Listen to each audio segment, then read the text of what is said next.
이번 시간에는 신나고 즐겁게 즐길 수 있는 볼링에 대하여 알아보도록 하겠습니다. 볼링은 어떤 스포츠인가요? 여러분도 잘 알고 있겠지만 볼링은 공을 굴려서 볼링핀이라 불리우는 표적을 맞추는 스포츠입니다.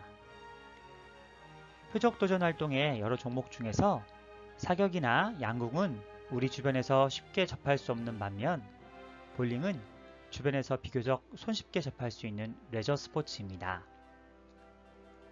볼링은 올림픽 종목은 아니지만 아시안게임, 청각장애인들을 위해 열리는 데플림픽의 정식 종목으로는 채택되어 있습니다.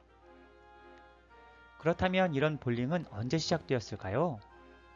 공을 굴려서 무엇인가를 맞추던 놀이는 전 세계 어디에서나 쉽게 할 수 있었기에 딱히 언제부터 시작되었는지는 정확히 알 수 없지만 대체적으로 고대 이집트와 중세시대 독일 지방의 종교 행사에서 시작되었다는 설이 가장 유력합니다. 우리가 알고 있는 현대적인 모습의 볼링은 13, 14세기 무렵 독일에서 생겨난 케글링이란 활동에서 찾아볼 수 있습니다.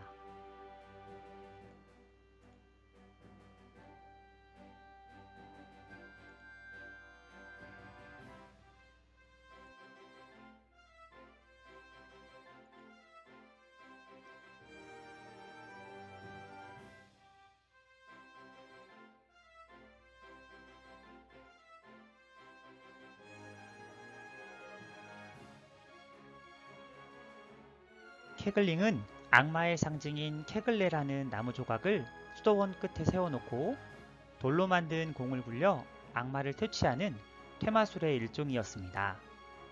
이 케글레를 잘 쓰러뜨릴수록 신앙심이 좋거나 죄가 없다고 판단하였다고 합니다.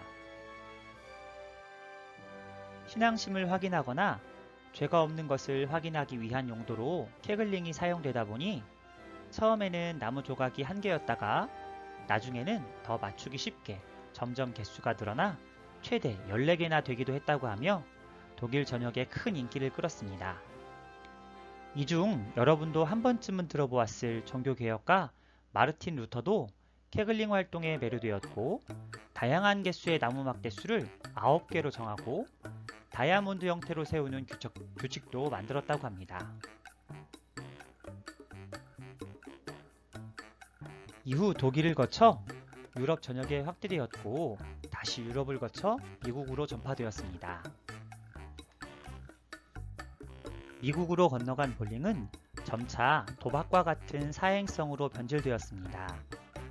몇 개를 쓰러뜨릴지 미리 예상하고 돈을 거는 내기가 점점 많아지고 이로 인해 전 재산을 날리는 사람들이 늘어나게 되었습니다. 이에 법원에서 아웃핀 볼링을 금지하게 되었고 이를 어길 시 엄벌에 처하게 만들었습니다. 재미있는 건 이 법을 피하여 사람들이 곧바로 10핀 볼링을 만들었다는 겁니다. 법에는 9핀 볼링만 금지하게 되어 있으니 10핀 볼링은 위법한 활동이 아니었던 거죠. 이로 인하여 오늘날의 10핀 볼링에 1840년대에 처음 시작되었고 이때 종전의 다이아몬드 대형에서 삼각형 대형으로 볼링핀의 대형도 변환하게 되었습니다. 이후 1950년대 들어서 볼링핀을 자동으로 세워주는 기계가 개발되었고 전 세계적으로 큰 인기를 끌게 되었습니다. 1988년 우리나라에서 올림픽 시범 종목으로 볼링을 채택하기도 하였으며 이후 올림픽 정식 종목으로는 선정되지 못하였지만 아시안게임에서 우리나라가 많은 금메달을 따는 등 볼링은 국내외 많은 사람들에게 큰 인기를 얻고 있습니다. 다음으로 볼링의 규칙과 용어를 간단히 알아보겠습니다. 볼링은 10프레임을 한 게임으로 정하고 있습니다. 그렇다면 프레임은 무엇일까요? 프레임은 볼링핀 10개를 쓰러뜨릴 수 있는 기회를 이야기하며 한 프레임당 최대 공 2번을 굴릴 수 있습니다. 한 프레임당 2번의 공을 굴릴 수 있기에 10개의 핀을 첫 번째 공에 다 쓰러뜨리거나 두 번째 공에 다 쓰러뜨리거나 두 번째까지도 다 쓰러뜨리지 못하거나로 나누어지며 이에 따라 명칭도 스트라이크와 스페어, 오픈으로 나누어 불리고 있습니다.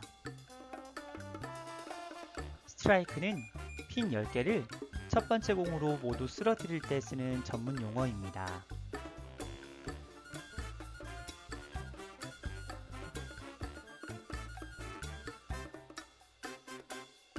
프레임마다 두 개의 칸으로 나누어져 있는데 첫 번째 투구로 10개를 다 쓰러뜨렸다면 앞쪽에 있는 칸에다가 X를 표시합니다. 점수는 다음 프레임의 투구에 의해 달라지므로 아직은 계산할 수 없습니다. 스페어는 핀 10개를 첫 번째 투구에 모두 쓰러뜨리지 못하였지만 두 번째에 나누어 모두 쓰러뜨릴 때 쓰는 전문 용어입니다. 첫 번째 공을 굴렸는데 5개가 쓰러졌습니다. 이후 쓰러진 볼링핀 5개를 치우고 쓰러지지 않은 볼링핀만을 세워 다시 공을 굴립니다.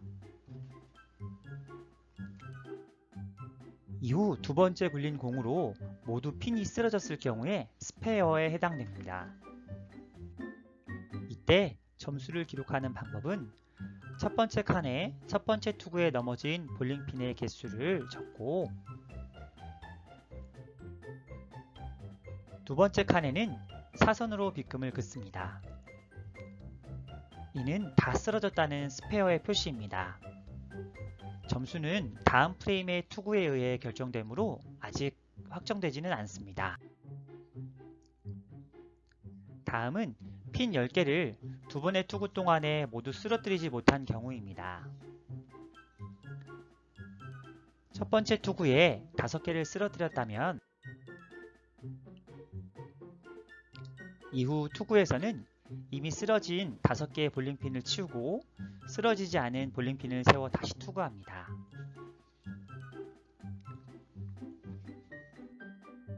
두 번째 투구에서도 핀이 쓰러지지 않고 남아있을 경우 이를 전문 용어로 오픈이라고 부릅니다. 이때 첫 번째 투구에서 쓰러뜨린 핀의 개수를 첫 번째 칸에 적고 두 번째 투구에 의해 쓰러진 핀의 개수를 두 번째 칸에 적습니다. 이렇게 해서 첫 투구에 5핀, 두 번째 투구에 4핀에서 이번 프레임에는 9점을 획득하였습니다. 버터는 공이 핀을 맞추지 못하고 레인 양 사이드 밖으로 나갔을 때 부르는 명칭이며 마이너스 기호로 표기하며 점수는 0점을 받습니다. 만약 첫 번째 투구에서 거터에 빠졌고 두 번째 투구에서 2개를 맞추었다면 이번 프레임에 획득한 점수는 2점이 되는 것입니다. 다음으로 볼링장의 구조와 명칭을 알아보겠습니다. 전체적인 바닥이 같은 형태의 마룻바닥 재질로 되어 있다 보니 볼링을 보다 쉽게 하기 위한 다양한 장치들이 만들어져 있습니다.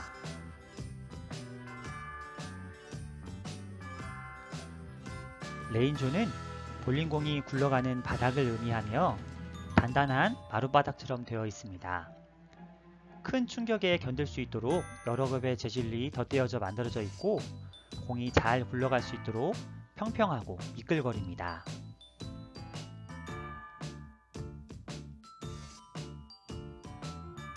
어프로치 존은 공을 들고 공을 굴리기 위해서 움직일 수 있는 공간을 의미하며 공을 잡은 후 스텝을 밟고 앞으로 나아가는 공간을 말합니다.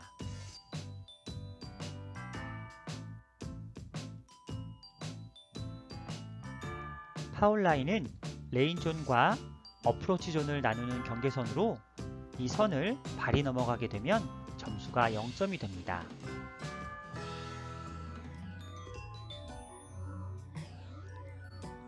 거터는 레인 양쪽에 위치한 공간으로 지붕의 물받이통이라는 거터에서 가져왔습니다.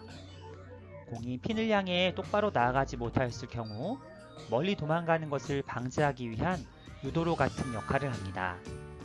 거터에 공이 빠진다면 해당 투구는 파울이 됩니다.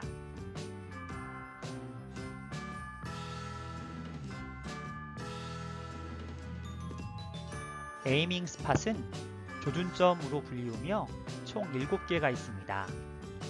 가운데를 기준으로 양쪽에 갈매기 모양처럼 나뉘어져 있으며 이를 기준으로 투구를 합니다. 멀리 있는 핀을 보고 조준을 하는 것이 아니라 여기 있는 에이밍 스팟을 향해 투구를 하는 것입니다.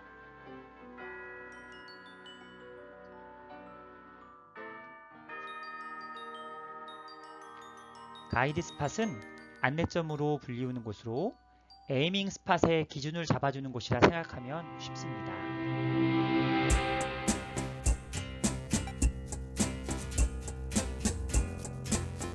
세븐 딜리버리 도츠는 파울라인 앞에 있는 점으로서 공에서 손을 떼는데 참고가 되는 기준점입니다.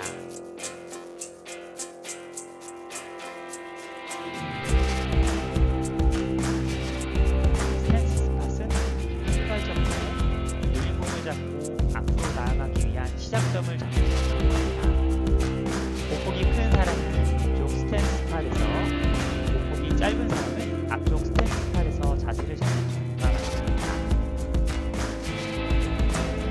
볼링핀은 10개가 놓여지는데 각 볼링핀마다 이름이 있습니다.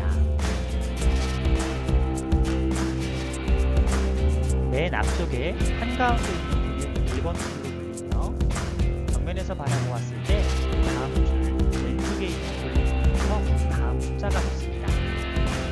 1열에는 1번 핀, 2열에는 2, 3번 핀, 3열에는 4, 5, 6번 핀, 4열에는 7, 8, 9, 10번 핀으로 불려집니다. 한 프레임이 끝나면 자동으로 다음 프레임에 10개의 공이 각각 다시 제자리에 세워집니다. 볼링공에는 일반적으로 3개의 구멍이 있습니다. 2개는 가까이 붙어 있고 1개는 조금 떨어져 있는데요. 떨어져 있는 1개의 구멍에 엄지손가락을 넣고 붙어 있는 2개의 구멍에 각각 중지와 약지를 넣습니다. 나머지 검지와 새끼손가락은 이렇게 펴서 공을 감싸주면 됩니다. 볼링공은 회전하는 방법에 따라 스트레이트, 훅, 커브로 부릅니다. 일반적으로 투구자들은 스트레이트를 보내며 처음부터 끝까지 반듯하게 나아가는 형태를 말합니다.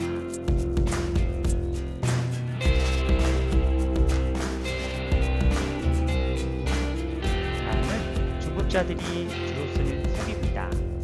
스트레이트처럼 높게 가다가 핀에 가까울수록 공이 휘어서 1번과 3번 또는 1번과 2번 핀을 맞도록 하게 하는 방법입니다.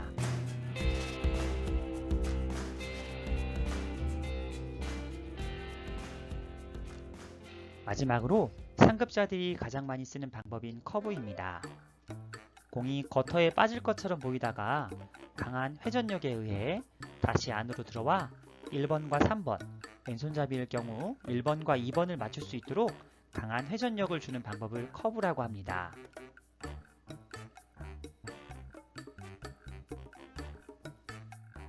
다음 시간에는 볼링 점수 계산 방법을 배우고 간이 게임을 통해 실제 점수를 계산해보는 활동을 하도록 하겠습니다. 자, 다음 시간에 다시 또 만나요.